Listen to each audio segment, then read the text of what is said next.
Now, more than 3 million British children will be in absolute poverty by the end of the decade, including a rise of 600,000 in the next 3 years, at a time when the government had pledged to cut the numbers. In a markedly gloomy assessment of economic trends, the Institute for Fiscal Studies forecasts that the squeezed middle will see its biggest fall in living standards in 2 generations, but that the poorest in society will be hit even harder. Our social affairs editor Jackie Long has this report. Among her list of daily chores, Julie Henry's most pressing task is the desperate quest to make ends meet. She's a single mother with 4 children and no job, and officially lives in poverty. You have to make decisions every time you spend money. You got mind, think about uniform and food. So you have to think about those things. Those 2 things you cannot do without. I only think about the children and leave myself without. But all the expensive things I can afford to and look in the shop windows, but just view things in the shop window and just go without. The grim portrait painted by today's report takes into account a number of key factors: the squeeze on incomes across the board, but also the effect of all tax and benefit policies announced so far, including the much vaunted universal credit, the government's big idea for making welfare work better. Beyond the morass of statistics in today's report lies one startling fact. Hundreds of thousands of people, many of them children, who are already living on the margins, will be tipped over the edge and into poverty.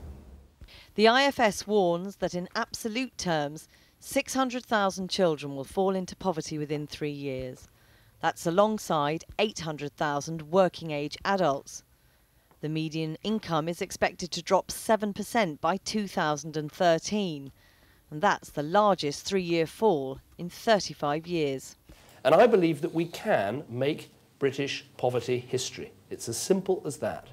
But it really isn't, as all 3 parties have found. There was cross-party consensus for the Child Poverty Act, legally binding targets to cut child poverty to 5% by 2020. The IFS say now child poverty will be closer to 23%.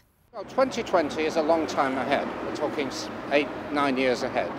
And that defines the challenge that we have to meet. And it's a political challenge, it's a legal challenge, and it's a moral challenge. They have signed up to legally binding targets, but this looks like they're going to fail to meet them. So they need to do something.